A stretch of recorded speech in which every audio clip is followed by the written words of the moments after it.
This issue, along with that of the aerosol operations, is a global issue.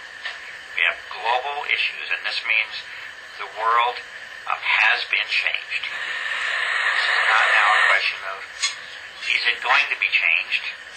If you study the work and you reach your own conclusions, you will have to decide whether or not you think these issues we're speaking of are real or not.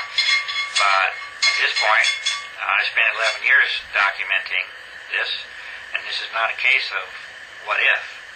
I would make the statement that the physical characteristics of the planet have been changed, especially with regard to atmosphere, but not atmosphere alone, and that the information also indicates the biology of the inhabitants of the planet have been changed also.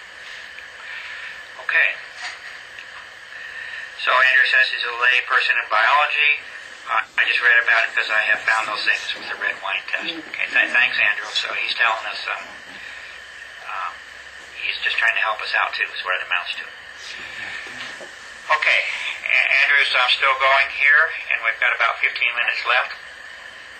And Andrew is saying this, and a good reason for me to read these questions to you, by the way, folks, is I'm trying to record this if this works out, and the recording will not handle the text, but it will have my voice, hopefully. So another one reason that I'm reading these to us. Andrew states, another interesting thing is the artificial red blood cells you found being created. Does this mean we are slowly being filled with artificial blood, the natural cells dying off? Purpose might be to deny oxygen to misbehaving people by switching off the oxygen-carrying capabilities, maybe by certain EM frequencies, electromagnetic frequencies. So more an observation necessarily than a question.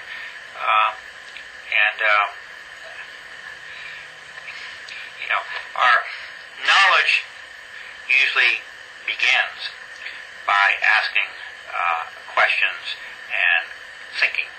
And this is what I see here, right? I see certain questions being brought up about what would it mean to have this blood in artificial form.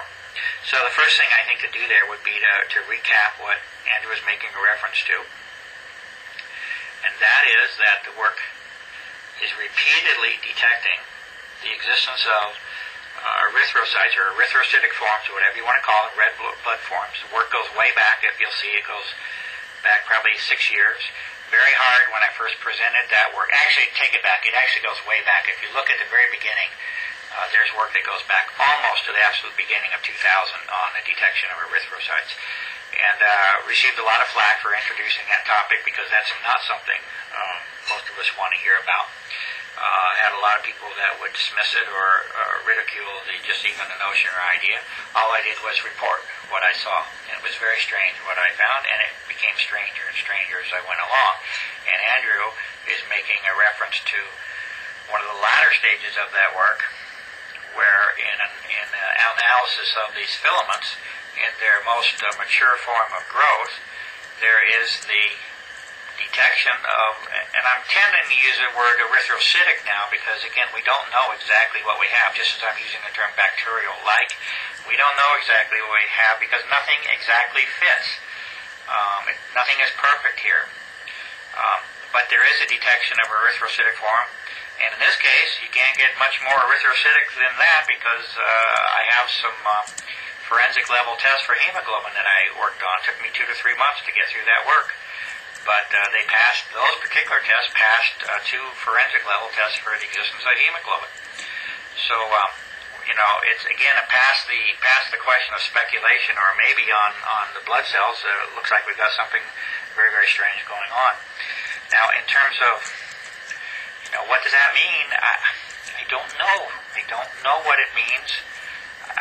We know that it's an external introduction.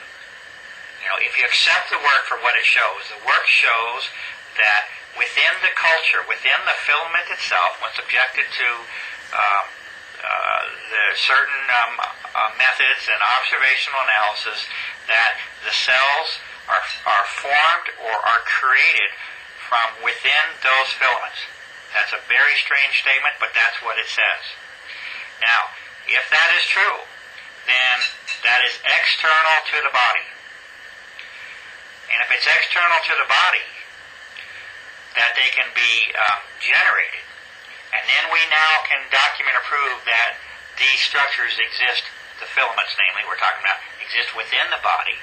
Then you have an external introduction of an erythrocytic form into the body. That alone should be enough to have us pull our hair out. Because what does that mean?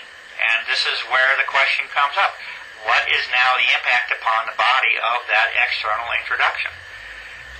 And I don't know other than what I see. And what I see is that these four components together, the four components being the external filament, which appears to be a housing mechanism or a transport mechanism, seems to be primarily that.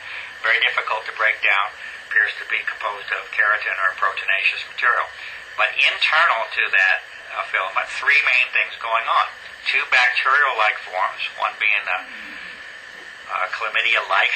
Again, I use chlamydia-like, and the other being mycoplasma-like terms. Those are the smallest, and they're hard to see without sufficient magnification. And then the erythrocytic form, right, being the third one.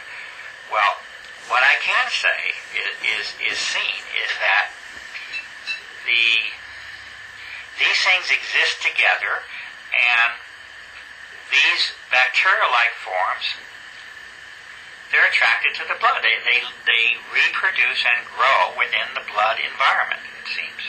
Not it seems, they just do. Okay.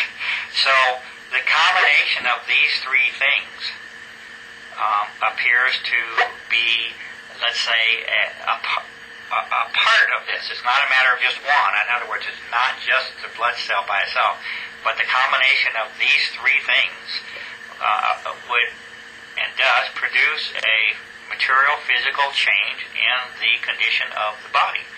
And the blood is one dominant method by which that is manifested. These structures have actually been found in most major systems of the body, but the blood is obviously important in terms of all of its functions of transport and chemical transport. Okay, I'm going to go on. I know the answers are not complete, but I think they also make us aware that there's some very serious things we need answers to, and I'm doing the best I can. Okay, here's another one, and that is, Paul is asking, has there been any progress made in IDing what part of government is responsible for the spraying and what we can do to intervene? The first one I can take in a more ready fashion, and because I get to say no. It's not that many times when I get to say no, but that's the kind of question I get to say no to, because it's asking, has there been any progress made in IDing what part of government is responsible for the spraying? Well, the answer is no, for the simple reason that, first of all, we don't know who's doing this. The who, what, where, when, and why are not going to be readily available to any of us. There's certainly been no acknowledgement by, quote, government as a sponsor of anything going on here. And so when we have complete denial or dismissal of the issue, then there is no necessity for that government or body to do anything. And that's exactly what has happened for 11 years so far. History actually goes back before 11 years in various parts of this, and no immediate prospect of that changing. So I'm not trying to be pessimistic. I'm just a legitimate question there is also, is it even government? I mean, at what level are these operations even being conducted? And can we presume necessarily that any particular government is behind it? So just questions. And what can we do to intervene? Well, that's a great one.